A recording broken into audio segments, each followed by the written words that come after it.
my show, AB show. வணக்கம் நண்பர்களே, நம்ம இந்த வீடியோவில் எதை பற்றி பார்க்க போகிறோம்னா, தமிழ்நாட்டிலேயே second largest or biggest Lok Sabha constituency ஆகிய தென் சென்னை பாராளுமன்ற தொகுதியை பற்றி நம்ம பார்க்க போகிறோம். இது ஒரு ஸ்டார் தொகுதி. ஏன்னா அரசியல் பின்புலம் உள்ள அரசியல்வாதிகள் தேர்தல் வேட்பாளர்களாக களம் இறங்கியிருக்கின்றார்கள். அப்படிப்பட்ட ஒரு ஸ்டார் தொகுதியை பற்றி தான் இன்னைக்கு நம்ம பார்க்க போறோம். இந்த ஸ்டார் தொகுதியின் வெற்றி யாருக்கு? இது ஒரு டிஎம்கேயின் கோட்டை, எஃகு கோட்டை என்று சொல்லலாம். அந்த அளவுக்கு டிஎம்கே காங்கிரஸ் அலையன்ஸ் சக்தி வாய்ந்த கூட்டணியாக களம் இறங்கி இந்த தேர்தலை சந்தித்தது. இந்த தென் சென்னை தொகுதி இதுவரை, அதாவது ஏப்ரல் 19 நடைபெற்ற தேர்தலில் 54.27% வாக்குகள் தான் பதிவாகி இருந்தன. வீடியோக்கு போறதுக்கு முன்னாடி சப்போர்ட் பண்ணுங்க நண்பர்களே. சப்ஸ்கிரைப் பண்ணி சப்போர்ட் பண்ணுங்க, லைக் பண்ணுங்க, ஷேர் பண்ணுங்க, கமெண்ட்ஸ் பண்ணுங்க. தமிழ்நாட்டில் இருக்கின்ற 39 பாராளுமன்ற தொகுதிகளில் வரிசையின் அடிப்படையில் 3வது தொகுதி தான் இந்த தென் சென்னை பாராளுமன்ற தொகுதி. இந்த தொகுதி இப்போ ஸ்டார் அந்தஸ்தை பெற்றுள்ளது. காரணம், இங்கே வேட்பாளர்களாக களம் இறங்கி இருக்கின்றவர்கள் அரசியலில் அப்பழுக்கற்றவர்களா என்று சொல்ல முடியாது, மிகப்பெரிய அரசியல்வாதிகளின் பிள்ளைகள். டிஎம்கே சார்பில் டாக்டர் தமிழச்சி தங்கப்பாண்டியன், ஏடிஎம்கே சார்பில் டாக்டர் ஜே ஜெயவர்தன், பிஜேபியின் சார்பில் டாக்டர் தமிழிசை சவுந்தரராஜன். இவங்கள பேரை பார்த்தாலே நமக்கு தெரியும். ஏன்னா இவங்க தமிழ்நாட்டின் பிஜேபி மாநில தலைவராக இருக்கும்போது அப்பொழுது மத்தியில் ஆட்சி செய்தது காங்கிரஸ் கட்சி. அந்த காங்கிரஸ் கட்சியை பார்த்து ஒரு பாடல் பாடினார் ஊடகங்களிலே. டீசல் விலை திடுக்கிட வைக்கிறது, பெட்ரோல் விலை பயமுறுத்துகிறது, கேஸ் விலை கவலைப்பட வைக்கிறது, மண்ணெண்ணெய் விலை மரண அடி கொடுக்கிறது. இதை இப்பொழுது இவர்கள் பாட வேண்டும். இப்பொழுது இவர்கள் பாடினால் இதே கோரஸ் வார்த்தைகள் பிஜேபிக்கு எதிராக மாறும். ஆக தமிழிசை சவுந்தரராஜன் பிஜேபியின் சார்பாக தன்னுடைய கவர்னர் பதவியை தொடர்ந்து களமிறங்கியிருக்கின்றார். 4வது போட்டியாளர் நாம் தமிழர் கட்சியின் டாக்டர் தமிழ்செல்வி அவர்கள். ஆனா இந்த தொகுதியில் ஒரு விசேஷம் என்னன்னா, 4 பேரும் டாக்டர்ஸ். இதுல 2 பேரு எம்பிபிஎஸ் டாக்டர்ஸ், 2 பேரு டிகிரி டாக்டர்ஸ். அதனால தகுதியை நாம் குறை சொல்ல முடியாது. ஆனால் இவர்கள் சார்ந்திருக்கின்ற கட்சியை குறை சொல்லலாம். தென் சென்னை பாராளுமன்ற தொகுதியில் இவர்கள் தகுதி வாய்ந்த வேட்பாளர்கள் என்பதை எபிஷோ பதிவு செய்கிறது. ஆனால் இவர்கள் சார்ந்திருக்கின்ற கட்சிகளுக்கு தகுதி இருக்கிறதா? தகுதி இல்லாத கட்சிகள், மானங்கெட்ட கட்சிகள். ஆக இந்த 2009 மற்றும் 2014 இந்த தென் சென்னை தொகுதியில யார் வென்றா? ஏடிஎம்கே. ஆனா இது ஒரு, அதுக்கு முன்னாடியும் பின்னாடி நம்ம பார்த்தோம்னா இது ஒரு டிஎம்கே எஃகு கோட்டை. டிஎம்கே தான் வின் பண்ணியிருக்கு. டிஆர் பாலு உங்களுக்கு தெரியும். டிஆர் பாலு டிஎம்கேயின் முக்கிய அரசியல் வாதி. இப்பொழுது இருக்கின்ற டிஎம்கே கட்சியின் முதலமைச்சர் மு.க. ஸ்டாலின் அவர்களுடைய வலதுகை என்று சொல்லலாம். டிஆர் பாலு கேட்காம எதுவும் செய்ய மாட்டார் மு.க. ஸ்டாலின். அரசியல் பின்புலம், அரசியலில் 50 வருடத்திற்கு மேலான அனுபவங்கள் உள்ளவர் தான் டிஆர் பாலு. இந்த டிஆர் பாலு தொடர்ச்சியாக 4 முறை தென் சென்னை தொகுதியில் வெற்றி பெற்று திமுகவின் பலத்தை நிரூபித்து காட்டியவர். இந்த தென் சென்னை பாராளுமன்ற தொகுதியில 6 சட்டமன்ற தொகுதிகள் இருக்கு. அது எதுன்னு பாத்தீங்கன்னா, விருகம்பாக்கம், சைதாப்பேட்டை, டி நகர், மயிலாப்பூர், வேளச்சேரி, சோழிங்கநல்லூர். இந்த 6 சட்டமன்ற தொகுதிகளிலும் 5 சட்டமன்ற தொகுதியில டிஎம்கே தான் எம்எல்ஏவா இருக்கு. ஒரே ஒரு சட்டமன்ற தொகுதியான வேளச்சேரியில மட்டும்தான் காங்கிரஸ் கட்சியின் சார்பாக அங்கு எம்எல்ஏவாக இருக்கிறார். ஆக இது ஒரு டிஎம்கே அலையன்ஸோட இந்திய கூட்டணியோட வெற்றி கோட்டை, எஃகு கோட்டை. எந்த எதிராளியும் ஈஸியாக வந்து நுழைய முடியாத ஒரு எஃகு கோட்டை என்று சொல்லலாம் இந்த தென் சென்னை பாராளுமன்ற தொகுதி. இந்த தென் சென்னை பாராளுமன்ற தொகுதியில நிறைய ஐடி நிறுவனங்கள் இருக்குது, தகவல் தொழில்நுட்ப நிறுவனங்கள் மிகவும் இருக்கின்ற ஒரு தொகுதி தான் தென் சென்னை பாராளுமன்ற தொகுதி. இது ஒரு டிஎம்கே செல்வாக்கு மிக்க தொகுதி. வர்த்தக நிறுவனங்கள் நிறைய, அடுக்குமாடி கட்டிடங்கள் இருக்கின்ற ஒரு தொகுதி என்று சொல்லலாம். ஆக இப்ப இருக்கின்ற 4 வேட்பாளர்கள் 4 முனை போட்டியா மும்முனை போட்டியா என்பது சந்தேகமே தென் சென்னை பாராளுமன்ற தொகுதியில். ஏன்னு கேட்டீங்கன்னா, நாம் தமிழர் கட்சிக்கு இங்கு ஓட்டு சதவீதம் குறைவு. ஆகவே எபிஷோ இதை மும்முறை போட்டியாகத்தான் எடுத்திருக்கிறார். ஆனால் 4 தேர்தல் வேட்பாளர்களும் தகுதி வாய்ந்தவர்கள். ஆனால் கட்சிகள் தகுதி வாய்ந்ததா என்று மக்கள் தான் சொல்ல வேண்டும். கமெண்ட்ஸ் பண்ணுங்க நண்பர்களே. முதல் வேட்பாளர் டிஎம்கே, இப்ப சிட்டிங் எம்பியா இருக்கிற டிஎம்கே சார்பில் டாக்டர் தமிழச்சி தங்கப்பாண்டியன். இந்த தமிழச்சி தங்கப்பாண்டியனை பற்றி உங்களுக்கு தெரியும். இவங்களுக்கு வயசு 61. அரசாங்க ஊழியருக்கு 58 வயது ரிட்டையர்மெண்ட் வயது. 58 வயதுக்கு மேல் இவர்களுக்கு என்ன பலம் இருக்கும் மக்களை சந்திப்பதற்கு? தேர்தல் ஆணையம், நீங்கள் ஒன்றை செய்ய வேண்டும், இது காலத்தின் கட்டாயம். 58 55 வயதுக்கு மேலோ எம்பி எம்எல்ஏக்கள் இருக்கக்கூடாது. அவர்களுக்கு சக்தி இல்லை. முதல்ல அறிவு போய்விடும். 58 வயதுக்கு பிறகு அறிவே இருக்காது. நாம் என்ன செய்ய போகிறோம் என்று அவர்களுக்கே தெரியாத ஒரு உணர்வு வந்துவிடும். ஆக தேர்தல் ஆணையம் நீங்கள் ஒன்று செய்ய வேண்டியது, வயது வரம்பை குறையுங்கள். எந்த எம்எல்ஏக்களுக்கும் எந்த எம்பிக்கும் 58 வயது தான் அதிகபட்ச வயதாக நிர்ணயம் செய்யுங்கள். ஆனால் நமது டிஎம்கே சார்பாக தென் சென்னை பாராளுமன்ற தொகுதியில் போட்டியிடுகின்ற வேட்பாளருக்கு வயது 61. கல்வி தகுதி ரொம்ப இருக்குது. தொழில், இவர் என்ன தொழில் பார்க்கிறாருன்னா கவிஞர். இந்த தமிழச்சி பாண்டியன் யாரோட சகோதரின்னா, இப்போ தமிழ்நாடு கவர்மெண்ட்ல தமிழக நிதித்துறை அமைச்சராக இருக்கின்ற தங்கம் தென்னரசு அவருடைய சகோதரி. இவரது சகோதரன் தான். ஆக இது ஒரு அரசியல்வாதிகளின் குடும்பம். இவங்க 2019 மிகப்பெரிய வாக்கு வித்தியாசத்தில் வெற்றி பெற்று பாராளுமன்றத்துக்கு நுழைந்தார். இவர்கள் அந்த தொகுதிக்கு செய்தது என்ன? என்ன செய்தார்கள்? எதுவும் செய்யவில்லை. அந்த மக்களை போய் சந்தித்தாரா? இல்லை. அந்த மக்களுக்கு, தென் சென்னை மக்களுக்கு வேலை வாய்ப்பை ஏற்படுத்தி கொடுத்தாரா? இல்லை. மக்கள் எல்லாம் பணக்காரராகி இருக்கிறார்களா? அதுவும் இல்லை. இன்னும் எதற்கு எம்பி? அந்த தென் சென்னை பாராளுமன்ற தொகுதியில் உள்ள மக்கள் எல்லாம் ஓட்டு போட்டு இவங்களை பணக்காராக்கணும், அப்படித்தானே? இது ஜனநாயகத்துக்கு விரோதமானது. ஓட்டு போட்டவன் எல்லாம் பிச்சைக்காரனும், ஓட்டு போட்டு ஜெயிச்சவங்க எல்லாம் பணக்காரனுமாக மாறுகின்ற காலகட்டத்தில் இந்த ஜனநாயகம் போய்கொண்டிருக்கின்றது. ஆகவே 2019 பாராளுமன்ற தொகுதியில இந்த யாருக்கெல்லாம் போட்டின்னா, இந்த டிஎம்கேக்கும் ஏடிஎம்கேக்கும். ஏடிஎம்கேன்னா உங்களுக்கு தெரியும், ஜெயவர்தன். இந்த ஜெயவர்தன் யாருன்னு பார்த்தீங்கன்னா, ஏடிஎம்கே முன்னாள் அமைச்சர் மதிப்புக்குரிய ஜெயக்குமார் அவர்களின் தவப்புதல். ஜெயவர்தனை பத்தி உங்களுக்கு தெரியும். 26 வயதில் இளம் எம்பியாக பாராளுமன்றத்தில் காலடி எடுத்து வைத்தவர். அப்போ மிகவும் பிரபலம் அடைந்தார். தொழில் ரீதியாக எம்பிபிஎஸ் டாக்டர். இந்த எம்பிபிஎஸ் அசோசியேஷனுக்கு நான் ஒன்றை சொல்லிக்கொள்ள ஆசைப்படுகின்றேன்.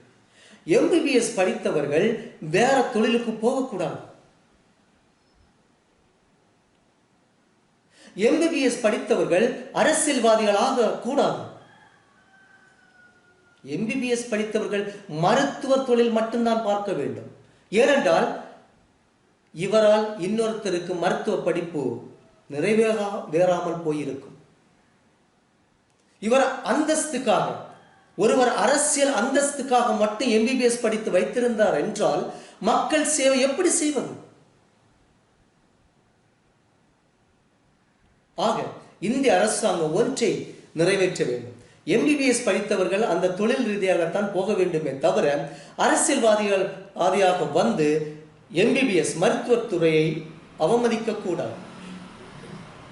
ஆக இந்த ஜெயவர்தன் இளம் வயது எம்பி, 26 வயதில் தமிழகத்திலிருந்து இளம் வயதில் எம்பியாக தேர்ந்தெடுக்கப்பட்டவர் தான் இந்த ஜெயவர்தன். இவர் ஜெயக்குமார் அவர்களின் மகன். ஆனால் இந்த தமிழச்சி தங்கப்பாண்டியன் அங்குள்ள மக்களுக்கு என்ன செய்தார்? அந்த தென் சென்னையில் உள்ள பிரச்சனைகள் என்ன? வெள்ளத்தடுப்பு பிரச்சனை, போக்குவரத்து நெரிசல், சாலை சரியில்லை, குடிநீர் பிரச்சனை, கழிவுநீர் பிரச்சனை, மின்சாரம், இதையெல்லாம் இவங்க நீக்கினாங்களா இந்த 5 வருஷத்துல? இல்லை. அப்ப இந்த 5 வருஷத்துல தமிழச்சி என்ன பண்ணிட்டு இருந்தாங்க? இவர்களுக்கு கல்வி தகுதி இருக்குது, அரசியல் பின்புலம் இருக்குது. ஆக இவர்கள் அங்குள்ள மக்களை கவனித்தார்களா? மழை பெய்து வெள்ளப்பெருக்கு ஏற்பட்ட பொழுது இவர்கள் எங்கிருந்தார்கள்? இவர்களுடைய திட்டம் என்ன? அந்த மக்களுக்கான திட்டம் என்ன? திட்டம் 0. தமிழச்சி தங்கப்பாண்டியன் கோடீஸ்வரி ஆயிட்டாங்க. அங்குள்ள மக்கள் நிலை என்ன? இதுதான் ஜனநாயகத்தின் முறையோ? ஆக இந்த ஜனநாயக முறையை நாம் மாற்ற வேண்டும். தேர்தல் ஆணையம் டிஸ்மிஸ் பண்ணணும். தேர்தல் ஆணையங்கிறது ஒன்றுக்கும் உதவாத ஒரு அமைப்பு என்பதை நான் மீண்டும் பதிவு செய்ய ஆசைப்படுகின்றேன். தேர்தல் ஆணையர்கள் எல்லாம் வேலை செய்யாமல் சம்பளத்தை வாங்கி சாப்பிட்டு கொண்டிருக்கின்ற ஒரு ஐஏஎஸ் ஆபீசர்ஸ் இருக்கின்ற இடம்.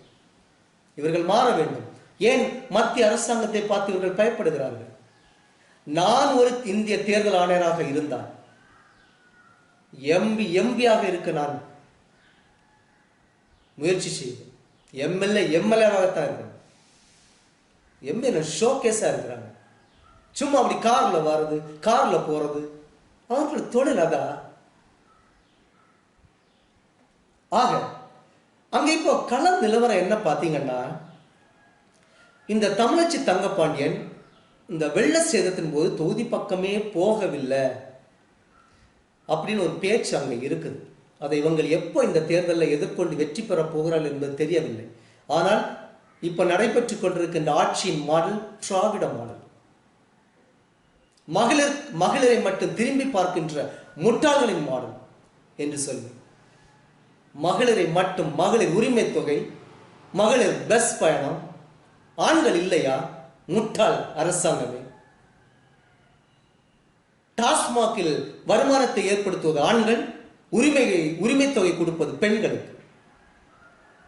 இதுல ஒரு சீஃப் செக்ரட்டரி ஒரு ஆள் இருக்காரு, அவருக்கு மறைவில்லையா என்பதை நினைத்து கூட பார்க்கவில்லை. இவர்களெல்லாம் என்ன ஐஏஎஸ் படிச்சாங்க? நான் எப்பொழுதும் சிந்திப்பது உண்டு. இவர்கள் ஐஏஎஸ் புக்கை படிச்சு பாஸ் பண்ணியிருக்காங்க, அவ்வளவுதான் அவங்களோட அறிவு. ஐஏஎஸ் பாஸ் பண்ணாக்கி பேப்பர்ல வரும், பேட்டி காணுவாங்க.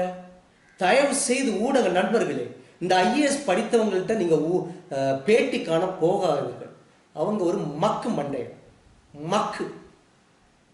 இவ்வளவு புக்கை படிச்சு பாஸ் ஆகிற ஒரு ஐஏஎஸ் ஆபீசரால ஏன் ஒரு தமிழ்நாட்டின் மாவட்டத்தை காப்பாற்ற தெரியவில்லை என்பது என்னுடைய கேள்வி. ஒரு மாவட்டம் ஏன் வளர்ச்சி அடையவில்லை? ஒரு ஐஏஎஸ் ஆபீசர் இருக்கிற ஒரே காரணத்தில். என்னை பொறுத்த வரைக்கும் ஐஏஎஸ் என்பவர் 0, அறிவில்லாதவர் 0. ஆக ஜெயவர்தன் இதுக்கு முன்னாடி எம்பியா இருந்திருக்காரு. ஆனா இந்த எலெக்ஷன்ல ஏடிஎம்கேயா டிஎம்கேயா என்ற ஒரு போட்டி இருக்கு. ஆனால் அதை தவிர பிஜேபி, தமிழிசை சவுந்தரராஜன். இந்த தமிழிசை சவுந்தரராஜனை பத்தி உங்களுக்கு தெரியும், எம்பிபிஎஸ் மருத்துவர். இவருக்கு வயது 62. கணவருக்கு பெயர் சவுந்தரராஜன். இவர் ஒரு மருத்துவர். சவுந்தரராஜங்கிற ஒரு மருத்துவர், சிறுநீரக மாற்று அறுவை சிகிச்சை நிபுணர். இந்த தமிழிசை சவுந்தரராஜனுக்கு அப்பா பெயர் தெரியும், குமரி அனந்தன். அவருக்கு ஒரு காங்கிரஸ்காரர், விரைவில் ஒரு காங்கிரஸ்காரர் குடும்பத்திலிருந்து ஒரு பிஜேபி. 5 முறை சட்டமன்ற தொகுதி வேட்பாளராக இருந்தவர். இந்த தமிழிசை சவுந்தரராஜனை பற்றி உங்களுக்கு தெரியும், சொல்ல வேண்டிய அவசியம் இல்லை. இவர் முன்னாள் தெலுங்கானா முன்னாள் கவர்னர், புதுச்சேரி லெப்டினன்ட் கவர்னர். ஆனால் இப்படிப்பட்ட சொகுசு வாழ்க்கை வாழ வேண்டிய ஒரு மிகப்பெரிய பதவியை துறந்துதான் அரசியலுக்கு வந்திருக்கிறார்.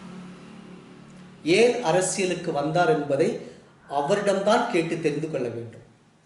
ஆக இவர் 2019 எங்க நின்னாங்கன்னா, தூத்துக்குடியில பாராளுமன்ற தொகுதியில கனிமொழிக்கு எதிராக போட்டியிட்டு தோல்வியடைந்தார். ஆனா தமிழிசை சவுந்தரராஜனுக்கு ஒரு லக்கு, அதிர்ஷ்டசாலி. இதுவரை நின்ன எல்லா பாராளுமன்ற தொகுதிகளிலும் இவர் தோற்று போயிருக்காரு. ஆனால் இவருக்கு அரசியல் வேறு விதமாக அமைந்தது. கவர்னர் அந்தஸ்து கிடைச்சிருக்கு, பிஜேபி மாநில தலைவர் பதவி, அடுத்து புதுச்சேரியின் லெப்டினன்ட் கவர்னர். இப்படிப்பட்ட மிகப்பெரிய அந்தஸ்து கிடைச்ச இவருக்கு திரும்பவும் அரசியல் பக்கம் சாய்ந்து விட்டார். பார்க்கலாம் ஜூன் 4 இந்த தென் சென்னை பாராளுமன்ற தொகுதியில் வெற்றி பெறுவது யார். இவர் இந்த தொகுதிக்கு புதுசு, தென் சென்னை பாராளுமன்ற தொகுதிக்கு புதுசு, ஆனால் தூத்துக்குடிக்கு பழைய ஆள். அடுத்ததாக இந்தியாவின் இளம் வயது எம்பியாக தேர்ந்தெடுக்கப்பட்டவர் டாக்டர் ஜெயவர்தன். இந்த டாக்டர் ஜெயவர்தனை பற்றி நமக்கு தெரியும். இதுக்கு முன்னாடி ஒரு தடவை இவர் எம்பியா இருந்திருக்கிறாரு. இவர் இளம் வயது எம்பி, இப்போ வயசு 36. தமிழிசை சவுந்தரராஜனுக்கு 62, தமிழச்சி தங்கப்பாண்டியனுக்கு 61, இவங்களுக்கு பாதி. அப்ப இதுல இவங்க 62 வயசானவங்களை விட 36 வயசு யங் அண்ட் எனர்ஜெட்டிக். ஆனால் நமது நாடு அதை அக்செப்ட் பண்ணாது. வயதானவங்களை மட்டும் பார்த்து பரிதாபப்படக்கூடிய ஒரு நாடு நமது நாடு. இளம் வயது ஆண்களையோ பெண்களையோ பார்த்து பொறாமைப்படுகின்றனர். ஆக இந்த ஜெயவர்தனை பார்த்து தென் சென்னை மக்கள் பொறாமைப்படுவார்கள், ஓட்டு போட மாட்டார்கள் என்று எனக்கு தோன்றுகின்றது. ஆக இவர் என்னெல்லாம் சொல்லியிருக்காருன்னா, ஒரு பெரிய மருத்துவமனை கட்டுவார்னு சொல்லியிருக்காரு, இஎஸ்ஐ மருத்துவமனை மேம்படுத்தப்படும் சொல்லியிருக்காரு, கடல் நீரை குடிநீராக்கும் திட்டம் இவர்கிட்ட இருக்குன்னு சொல்றாரு. இவர் வெள்ளப்பாய்ப்புகளை தடுக்கும் வகையில மிகப்பெரிய நவீன வடிகால்கள் கட்டப்படும் சொல்லியிருக்கிறாரு. அடுத்து இங்க மிகப்பெரிய பிரச்சனை, பள்ளிக்கரணையில சதுப்பு நில குப்பை இருக்கு, அதெல்லாம் மாற்றி காட்டுவேன்னு சொல்லியிருக்காரு. ஆக ரோடுகள் மேம்பாலம் கட்டுவேன்னு சொல்லியிருக்காரு. ஆனால் இவர் இதுவரை இருந்த எம்பி பீரியட்ல இவர் என்ன செய்தார்? இது ஒன்றும் கெட்டலையே. தேர்தல் வாக்குறுதிகள் காற்றிலே பறந்து போயிடுச்சு. ஆக மொத்தம் இந்திய ஜனநாயக நாட்டிலே எல்லா அரசியல்வாதிகளும் திருடர்கள், திருட்டு பசங்க. தேர்தல் வாக்குறுதிகளை கொடுத்து மக்களை ஏமாற்று. ஆக இந்த தொகுதியில என்ன பிரச்சனைனா, எல்லாமே பிரச்சனை. மேலும் இங்க என்ன தமிழிசை சவுந்தரராஜன் என்ன சொல்லியிருக்காங்கன்னா, இங்க பயங்கர கருவாடு ஏற்றுமதி செய்யப்படுகின்ற ஒரு பிளேஸ். கருவாடு ஏற்றுமதி அதிகரிக்கவும் கடல்சார் பொருளாதாரத்தை இம்ப்ரூவ் பண்ணவும் வாக்குறுதி கொடுத்திருக்காங்க. ஆனால் இவர்கள் இவ்வளவு தேர்தல் வாக்குறுதிகள் கொடுத்த பிற்பாடு ஜெயிச்ச பிறகு தொகுதி பக்கமே வரமாட்டாங்க. இங்கதான் தேர்தல் ஆணையம் தோற்று போகிறது. அரசாங்க ஊழியர்கள் தினமும் டெய்லி வந்து அட்டெண்டன்ஸ்ல சைன் பண்ணணும். ஏன் இந்த எம்எல்ஏக்களுக்கும் எம்பிக்களுக்கும் தினமும் அந்தந்த தொகுதியில் அட்டெண்டன்ஸ் ரெஜிஸ்டர் வைக்கவில்லை என்பதை தேர்தல் ஆணையத்துக்கு நான் கொஸ்டினாக கேட்க ஆசைப்படுகின்றேன். முதல்ல அதை இம்ப்ளிமெண்ட் பண்ணுங்க. இவங்கெல்லாம் யாரு? மக்கள் சேவை செய்ய வந்திருக்கின்ற மக்களின் பிரதிநிதிகள். காரை எடுத்துக்கிட்டு போறது ஃபாஸ்டா, நான் எங்கேயோ ஃபாஸ்டா பெரிய மற்ற வேலை செய்ய போறேன், ஒரு வேலையும் இல்லை. ஃபாஸ்டா போனோம்னா இவர்கள் சுறுசுறுப்பாக இருக்கிறார்கள் என்பதை மக்கள் புரிந்து கொள்ள வேண்டும் என்கிற ஒரு மாய தோற்றத்தை உருவாக்குகிறவர்கள் தான் இந்த அரசியல்வாதி. ஆக அடுத்து 4வது வேட்பாளர் நாம் தமிழர் கட்சியின் சார்பாக போட்டியிடுகின்ற தமிழ்செல்வன். இவர் ஒரு பேராசிரியர். இவருக்கும் வயசாகும். இவருக்கு தேர்தல் நாம் தமிழர் கட்சி அண்ணன் சீமான், ஒருங்கிணைப்பாளர் சீமான் அவர்களை பற்றி உங்களுக்கு தெரியும். துடித்துடிப்புற்றவர், துடித்துடிப்பானவர், தமிழர் என்கிற வெறியார், கல்வியும் மருத்துவத்தையும் இலவசமாக தருவேன் என்று கொஞ்சம் வருஷமாகவே சொல்லிட்டு இருக்கிறார். ஆனால் மக்கள் அதை விரும்பவில்லை. மக்கள் இலவசத்தை விரும்பவில்லை என்றே நினைக்கின்றேன். இவருடைய தேர்தல் வாக்குறுதியே கல்வியும் மருத்துவமும் இலவசமாக தருகிறேன் என்று. ஆனால் இந்த தமிழ்ச்செல்வி அவர்கள் ஜெயித்தால் கல்வியும் மருத்துவமும் இலவசமாக தருவார்கள் என்ற நம்பிக்கை இருக்கின்றது. ஆனால் மக்களுடைய எண்ண ஓட்டங்கள் என்ன என்பதை நாம் பொறுத்திருந்துதான் பார்க்க வேண்டும். ஆக தென் சென்னை தொகுதி ஒரு ஸ்டார் தொகுதி என்றே சொல்லலாம். முன்னாள் கவர்னர், முன்னாள் எம்பி, சிட்டிங் எம்பி, பேராசிரியர், ஒரு மிகப்பெரிய தகுதி வாய்ந்த மக்கள் போட்டியிடுகின்ற ஒரு தொகுதிதான் தென் சென்னை தொகுதி. ஜூன் 4 வரை பொறுத்திருந்து பார்க்கலாம் யார் இந்த தென் சென்னை பாராளுமன்ற தொகுதியின் வெற்றியாளர் என்று, பாராளுமன்ற வேட்பாளர் யார் என்று, வெற்றி வேட்பாளர் யார் என்று. இந்த வீடியோ உங்களுக்கு பிடிச்சிருந்தா லைக் பண்ணுங்க, ஷேர் பண்ணுங்க, கமெண்ட்ஸ் பண்ணி சப்ஸ்கிரைப் பண்ணுங்க நண்பர்களே. தேங்க்யூ.